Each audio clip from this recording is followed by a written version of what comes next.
Do you find it hard to explain to friends and family what you now do? Are you wasting valuable time by attempting to figure out challenges on your own? We have created a community for ex-corporate people running their own business who want to live a life they love whilst giving back to their community. This is the Build, Live, Give show. We bring you first-hand experiences of guests going through many of the struggles you face each and every day. We get real with no corporate BS. And now your host, Paul Higgins. Welcome to the Build, Live, Give podcast, episode number 6. Hi, I'm Paul Higgins and I'm your host. And today we've got a fantastic guest called Scott Gellatly. Scott is actually my business partner.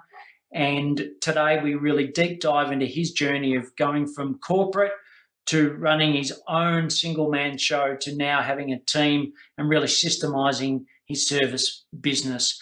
And he sort of takes us through the challenge of he was in a family. He was in corporate, but his father and other mentors really ran a single-person services business, and he didn't want to be that person. So he talks about how he's evolved, and I've seen him over the last 2 years really go from that one-man show to running a team of people. He also talks about the importance of picking the ideal client, how important it is to do really good selling. And he also talks about this great analogy of small businesses like a whirlpool, which you'll really enjoy. He also talks about how he structures his week, and he's got lots of other great information in this podcast. So you'll really enjoy it. So get your pens and paper ready to take some great notes. And what's happening in the community? Well, the community continues to grow, which is fantastic. We've had some great reviews. We'd love to get some more 5-star reviews. So if you really love the podcast, please have a 5-star or add a 5-star review so we start to build the community. And if you'd love to know more about how to join the community, if you're new to the podcast, you can go to buildlivegive.com and you can look to join our free Facebook group. So once again, grab your pens and paper and get ready for a fantastic interview with Scott Gellatly. Welcome, Scott Gellatly, co-founder of TrackZen and PodioZen, to the Build, Live, Give podcast. We're going to hear a lot about your story today and certainly what you're doing now. But what I'd love you to do is start with your backstory. So just take us through how you got to where you are today. Yeah, thanks, Paul. And, thank you for having me on the Build, Live, Give podcast. Many of the people you've got on here have been really inspiring, just hearing their stories. And I guess my own story has been a story of ups and downs and a journey of discovery, as it has been for many of them as well. I started out leaving university 10, 12 years ago, 12 years ago, as kind of a company IT guy. So this generalist that was a jack of all trades and master of none.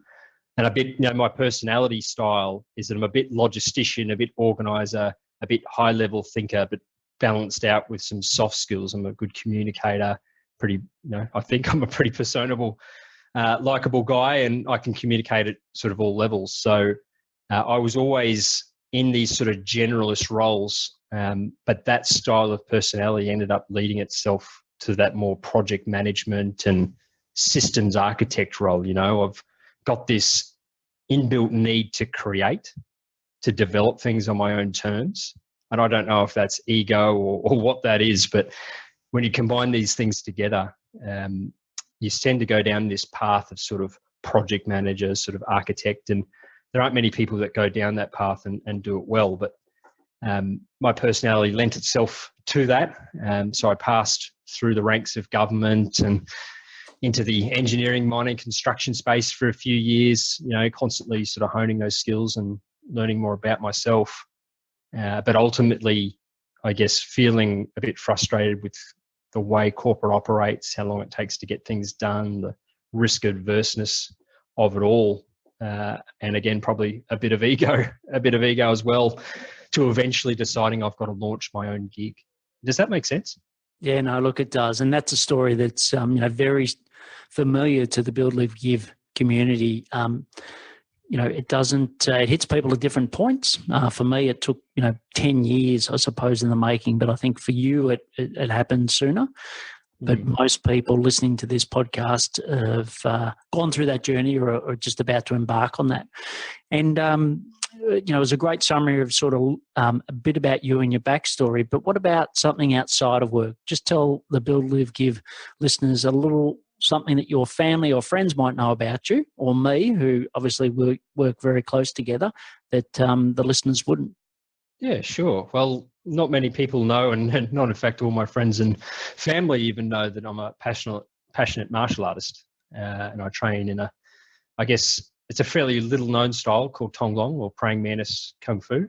It's an art that hasn't been diluted by competitive sports or Western influence for a long time, and it really focuses on the true core of martial arts. So focusing your mind, really practical, short, sharp, explosive energy. It's an internal and an external martial art. So there's a lot of development of the mind, development of the body, and development, I guess, of the spirit that then brings itself out into something that you can use not just as a self-defense or as an exercise, but also something that helps you, I think, in business. Helps Right. you sit And how did you pick that? I know there's lots you could pick from. How did you fall into that one?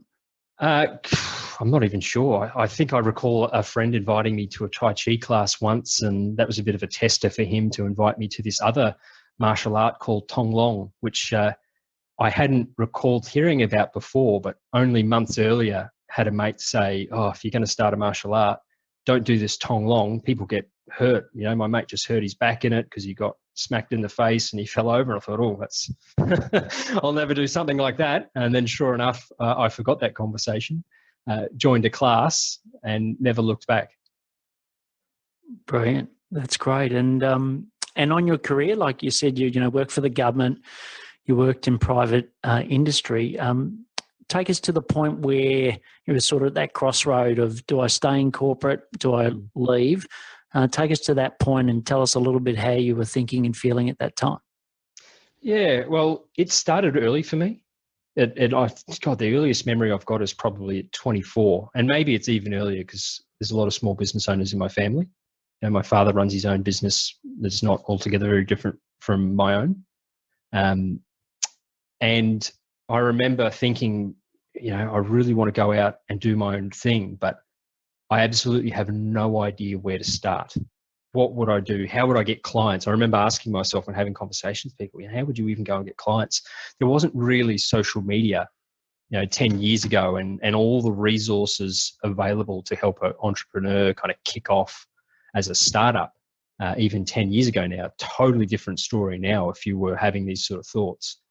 And as I progressed, particularly through government, which is a very slow moving beast, and then into corporate mining construction sector where things take a long time to make decisions, and rightly so, but as a young guy that can be frustrating, and there's a lot of hoops to jump through, and it's a very risk adverse area. But I think that I've got this ingrown need to create, and maybe it's ego, something that says, tells me that I can do it better or I want to do it my way. But it's always been there in the back of my mind. And I guess it was a bit of twist of fate, if you like, that led me to eventually, jumping ship and going to do that. In fact, I was, I kicked off probably my first little gig on the side because I was working a 4-day week. And I'm sitting in my office, managing a fairly large software implementation for a mining technology company, and we were 2/3 the way through, and it had taken years to get to this point. So many ups and downs, feasibility studies, and we'd finally got to the point where we're ready to go live. And that company had recently been acquired. I'm sitting in my office, and the boss walks in and goes, "Scott, we're just about to have a staff meeting. Could I ask you to go home for the day? It's an important thing, and it's internal, and we've got to keep it a bit hush-hush." It's okay, no worries. I went home, never heard from them again. Really? Basically, the company had been acquired, but that acquisition has sort of come to an end. They were more or less pulling the business apart and shifting it into other areas of the business and shutting down all projects. The team that I worked with, most of them lost their jobs. The guy that was left was totally inundated trying to get things sorted out. And that was it. Never heard from him again. And it was at a time when the mining construction industry was at a bit of a low in the Brisbane area as well. So there wasn't sort of this huge set of work, people screaming you to start anywhere new. And I just kicked off a first couple of little jobs with some small businesses. I really had a passion for working with these founders that, have their own thing going on. They're like my dad, everything's on the line all the time. They've got a passion for what they're doing. They move quick, they make decisions, and they really want to make a difference either to the world or just in their family or whatever. And I really resonated with that and wanted to work with those sort of people. So I had a few, got my first few gigs in that area and really never looked back. Great. And, I'm sure at the time there was fear, like most of us when we leave corporate and jump in our own business. What were sort of some of the key fears that you were faced with at that point?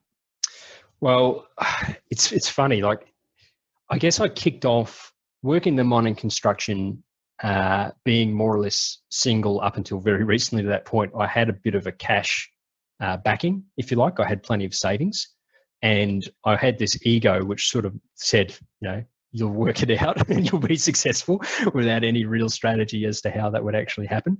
So I left, as most probably young people do, without that much fear, but still wondering, what am I actually selling here?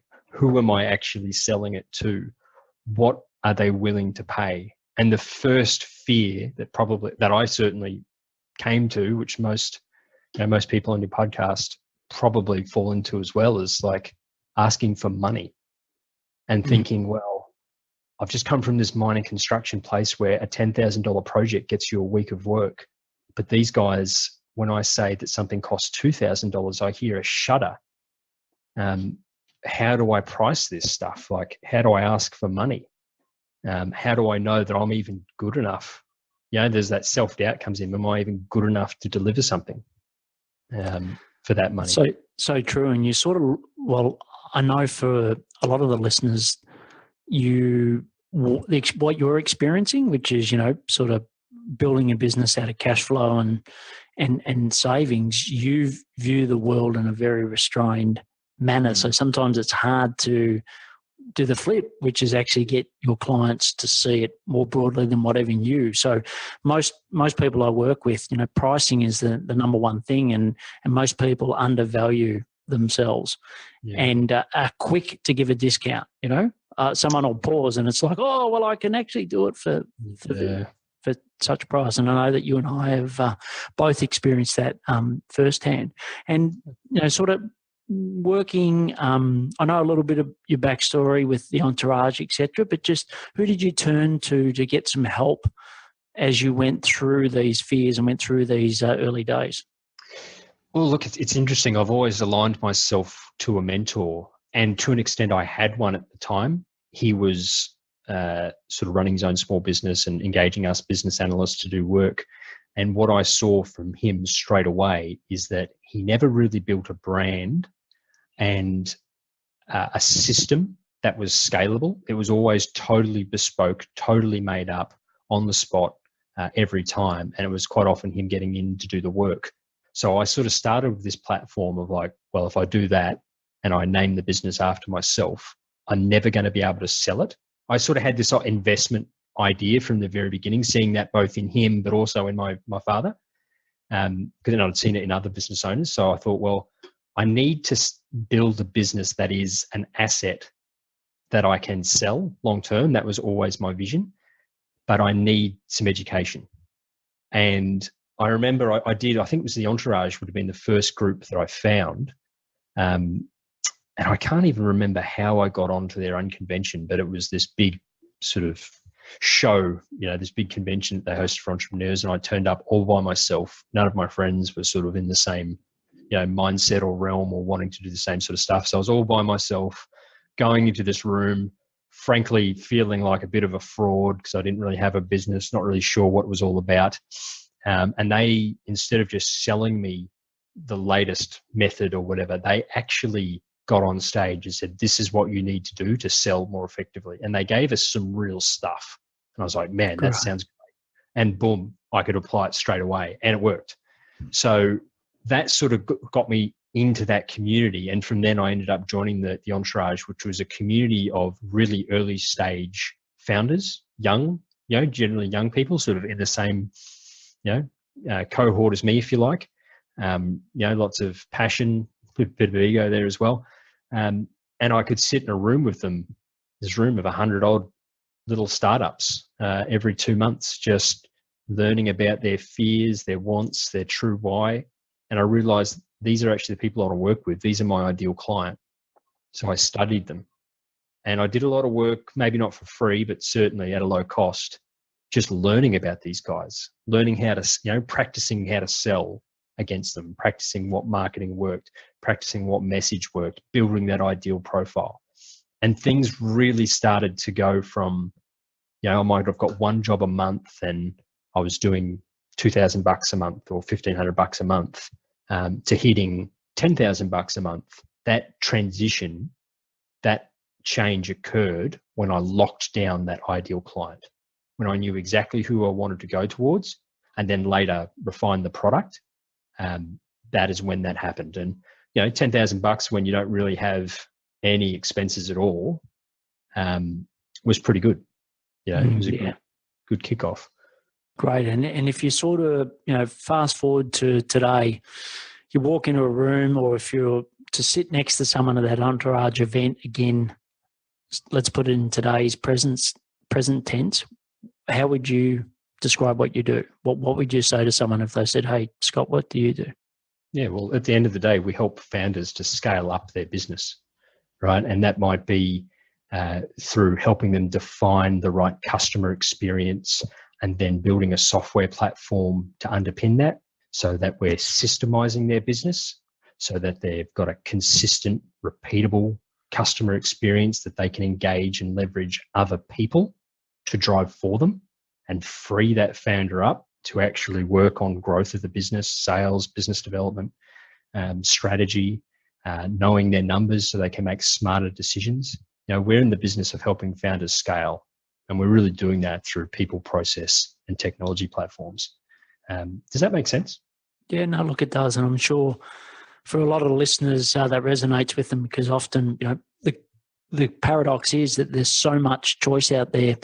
Actually, on a prior podcast interview, Larry, who's a lot of time with some of the big brands in the world, IBM, Apple, etc., he was just talking about, it is an oxymoron where you've got so much choice out there today. So many opportunities. You can leave a business, you can do work around the world. And Scott, I know you're brilliant at helping people do this. But the flip side, if you try to do that by yourself, you're just spoilt for choice. And it's really hard to make a decision, because it's nearly like once, the minute you've made a decision, you picked a platform, you read an article the next week and someone says, "Well, hang on, why aren't you trying ABC?" And you're like, "Hang on, I just signed up on this one." So, look, it makes complete sense. And I think it's a real value that you're doing. Yeah. Look, it's a total minefield trying to work out what platform you need. And a lot of people are going into it more or less blind by not really understanding how they want their business to work first. And I think that's the angle we take, is let's actually work out what is the experience you want to create first, and then find the platform to do that. And I think that's what makes us able to solve exactly that problem. Great. And so revenue today, so how do you make your revenue today? Well, it's a bit of a mix, and it's primarily services. So we're helping those founders to define that user experience and then create a platform to underpin it. But growing more and more is our community and education component. So taking a lot of those learnings, and you think back to that original cohort, that founder, that startup who maybe doesn't have a big team yet or only has a few people, doesn't necessarily have a lot of money to invest in their business yet. They're just kicking off.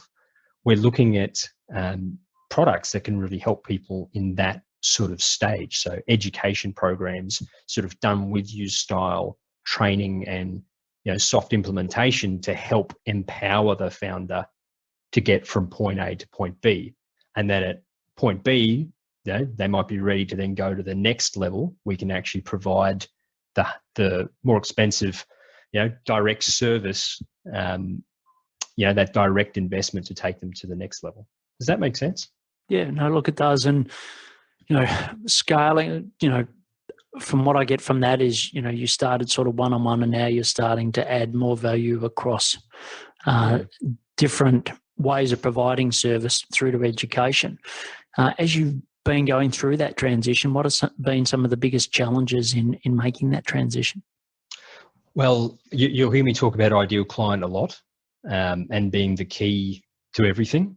And it's sort of not something that you solve once, if that makes sense. So, your ideal client will evolve as the world evolves. Your understanding of that ideal client will evolve. You'll put out products that perhaps don't work, and you'll realize that those products aren't working because the ideal client and the message is not well enough defined, or you've maybe lost sight of it. And I would say the biggest challenge that I've found in having both the services component and the community component is that they are sort of slightly different ideal clients. They're different profiles, they're different sort of groups of people that might go through an education program versus those who might need services. There are different stages of business. Is that making sense?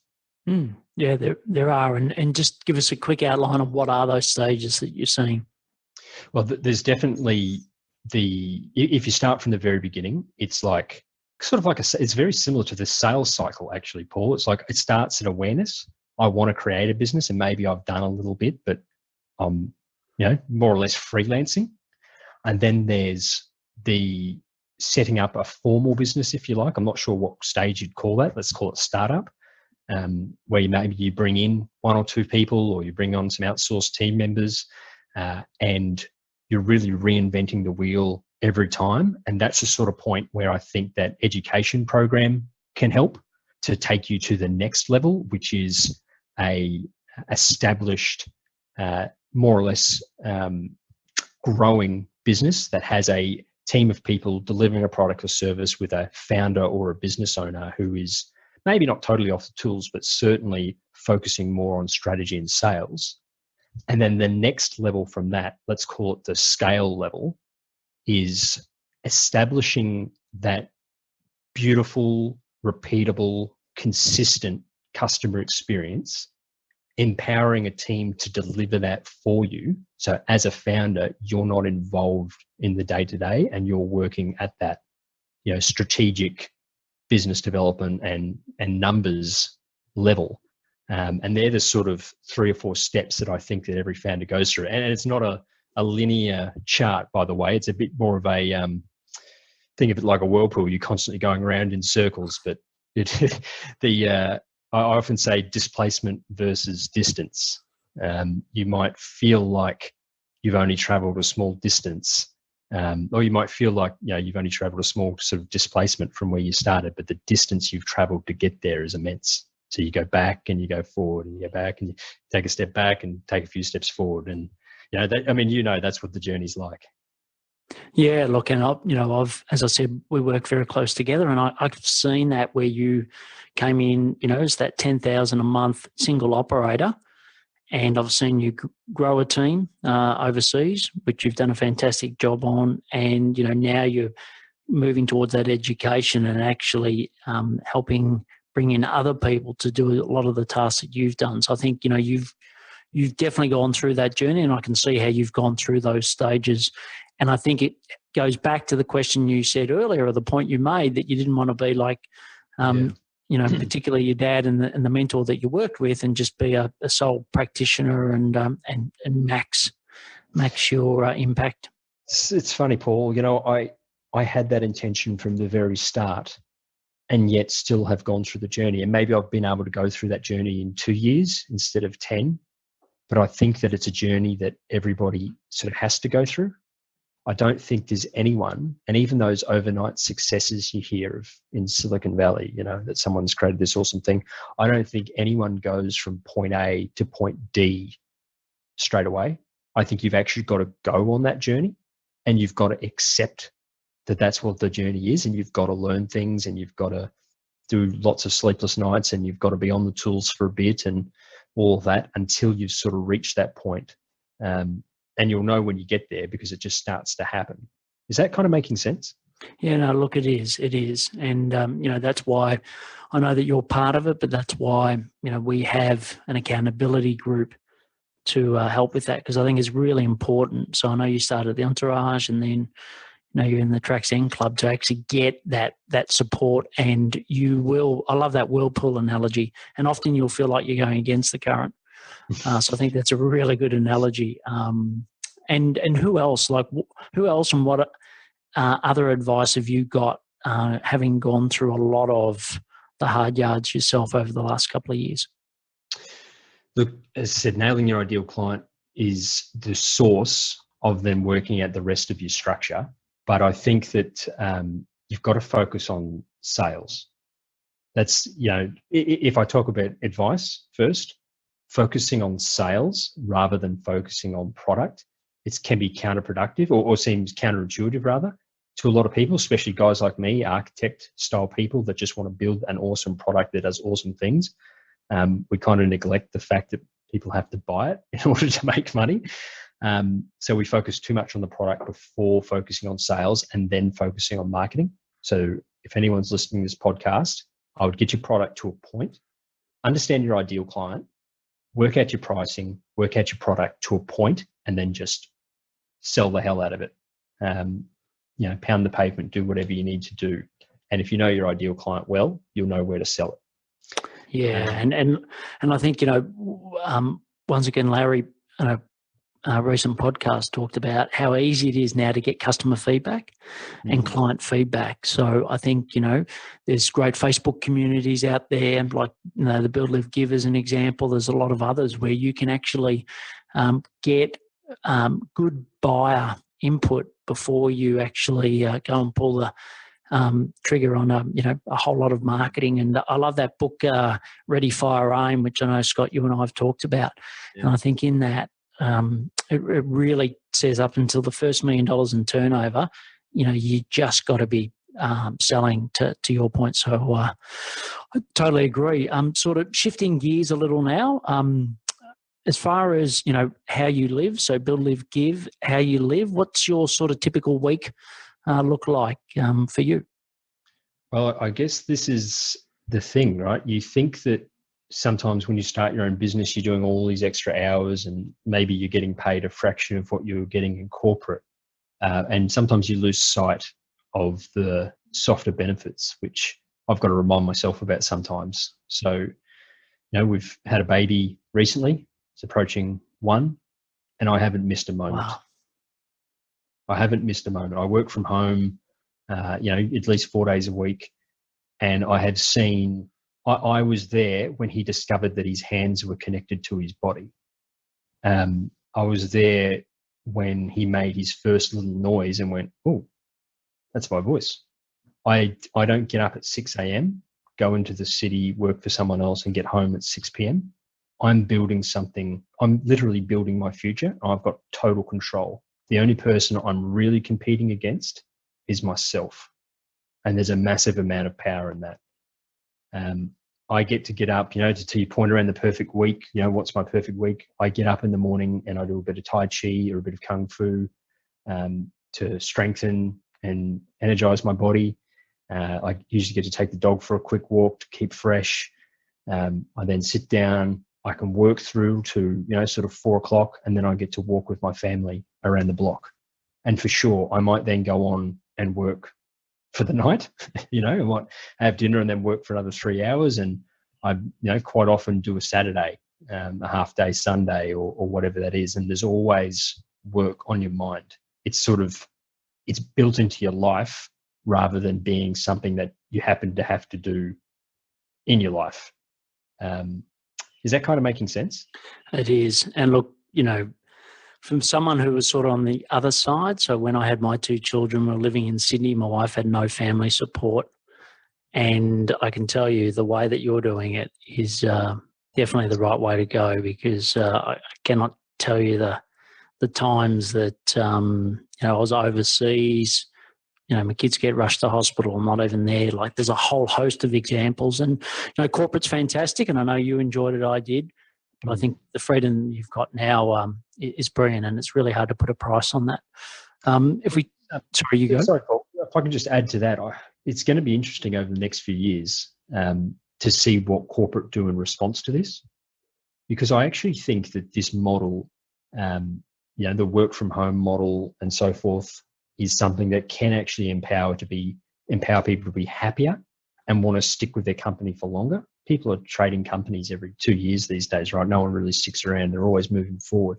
And I do wonder what the future is going to look like if corporations focused more on innovation and empowering people to be innovative in their company, so satisfying that creation, that ego, but also gave them freedom instead of a 5-day week to just be working across 7 days in whatever capacity works best for them. I wonder what the future of work is going to be like. Yeah, and look, I think there's some great examples.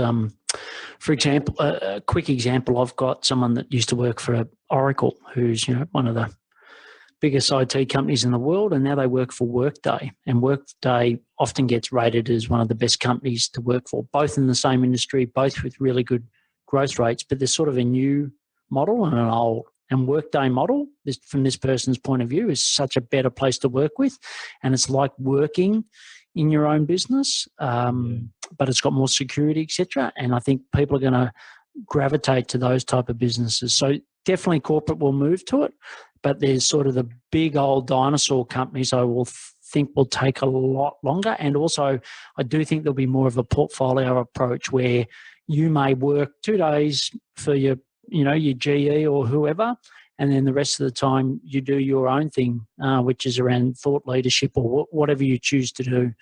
And I would think that most corporate people these days would have a side hustle.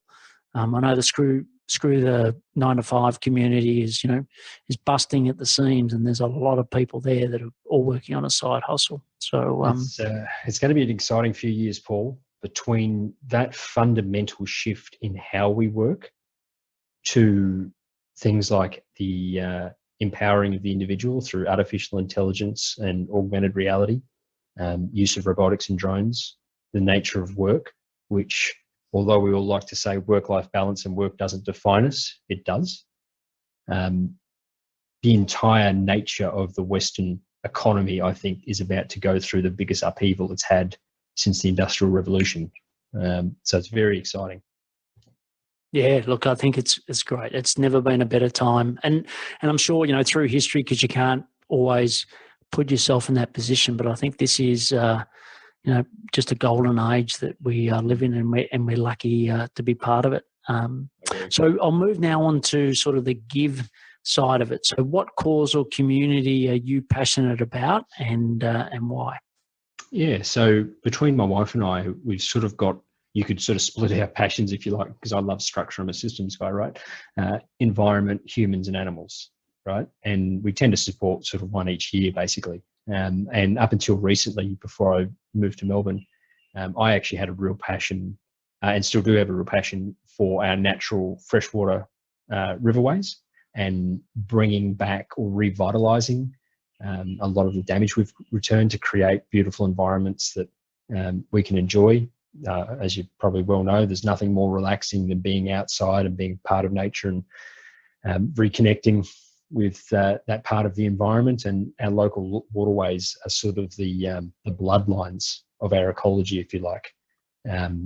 They bring the energy, they bring the nutrients through to the world. So I was supporting a local fishing and environmental group in Logan Valley in Queensland, trying to repair the rivers in that area and restocking them with fish and helping getting people out there to enjoy them. But in the past, other groups like Greenpeace, Amnesty, World Wildlife Fund have been pretty big on my radar. And I guess for me, philosophically, I don't like treating the symptom. So I've always been a little bit loath to donate to charities that are doing that. And I don't mean to sound that I know that people do need to do that. And I realise, and respect the people that do want to donate to those groups that are, feeding the homeless and so forth. But philosophically, I just sense that, where I give should be in the groups that are trying to solve the underlying problem, as opposed to just improving the life or the symptom. Is that kind of making sense? Yeah, no, that is. And look, I think it's a personal choice, but I completely understand your rationale for making the personal choice you've made. Yeah, so I think in the future, as I learn more about myself, and as you know, I've recently moved to Melbourne, and we're sort of trying to work out exactly where we live and what we want to be down here. It'll become clearer where we want to put our long-term giving efforts. But fundamentally, it'll be in something that helps to solve the kind of core problem that we choose to take up. Okay, excellent. Now we're going to sort of flip it a little. Now we're going to ask you a quick series of questions, so you don't have to answer them quick. But I'll just ask you some quick questions and give some actionable advice for the BLG community and listeners. So the first is, what is your number one personal productivity tip? Without a shred of a doubt, structure your week. You probably hear this from everybody. Structure your perfect week. Actually book in when's your thinking time, when are you going to focus on sales, when are you focusing on delivery of your product or service, when are you focusing on strategy. More important than ever, make sure you book in the planning and the strategy and the thinking times into your diary so that nothing can be booked over them, because as a founder, they are more valuable than all the little things that you think have to be done. Is that making sense? Yeah, no, that makes perfect sense. And mobile phones, we all use them. We can't live without them. If you look at your home screen, what are a couple of key apps that you wouldn't do without? Well, I've sort of got Podio, which is a bit of a Swiss Army knife. It's the app that I've set up my perfect week in, that all of my tasks, projects, and deliverables, all of my client work all lives in. So if there's any one single app that I could run my life and my business off, it's Podio. It has everything that my business needs to run. And of course, actually my calendar, because I'm often in back-to-back meetings and they've been structured as per my perfect week. So if I follow my calendar, I know I'll be successful. Yeah, and I think just to build on the calendar, which I know you've brought into our business, is using a scheduler. So we use Appointment Core linked to Infusionsoft, but I think you adding that is taking out a lot of ping pong and wasted time. So I take my hat off for you sharing that. And favourite podcasts, if you mentioned 3 key podcasts that you listen to. I know you listen to many. What are sort of your top 3? So from a business side, I listen a lot to Superfast Business, James Ramco's community, which always has a diverse set of people that are on it and some good notes. To be honest, when I do get the chance to listen to podcasts, often when I'm walking the dog and trying to relax, and I like to listen to podcasts that are more in line with my personal interests rather than my business interests. So I listen a lot to TED Talks, to Hack, and actually the 7:30 Report podcast, which is a bit nerdy, but they have some good, genuine news reporting. So, and I love to just keep in touch with the world. I've got a bit of interest in geopolitics. So, they're sort of my top ones. Okay, great. And if you reflect back when you first left corporate to set up your small business, what's one piece of advice you wish you had ever received back then that you now know? Know your ideal client. Focus on that before all else. Before you go and just start a business doing what you did in corporate to someone else, think about who that ideal client is that you want to work with and work for. Learn everything you can about them, and then build your product, your pricing, your marketing, your sales strategy from there, rather than what you just, what you did well in corporate. Yeah, great advice. Great advice, and a really good theme through this interview. And where can people find more out about you? Well, if you want to find out about me directly, would totally recommend linkedin.com. I've actually got my URL is actually linkedin.com/in/Scott Gellatly. So I've actually got perfect LinkedIn address. But you can also find us at trackzen.io and podiozen.com. Okay, excellent. Well, thanks for coming on and sharing your journey with us today, Scott. I think it's been fantastic how you've gone at a young age gone through corporate fairly quickly, got some great learnings, but, gone about building a great business. You're building a great family with Alana and Flynn, and I really enjoy spending time with you and them. And I know that will at some point go and solve the core problems in the world and not just look at the Band-Aids as you suggested. So, I wish you every success in that journey. And, I look forward to many years of working together with you. Thanks for coming on board, Scott. Thanks, mate. It's been a pleasure. Thank you for listening to the Build, Live, Give show.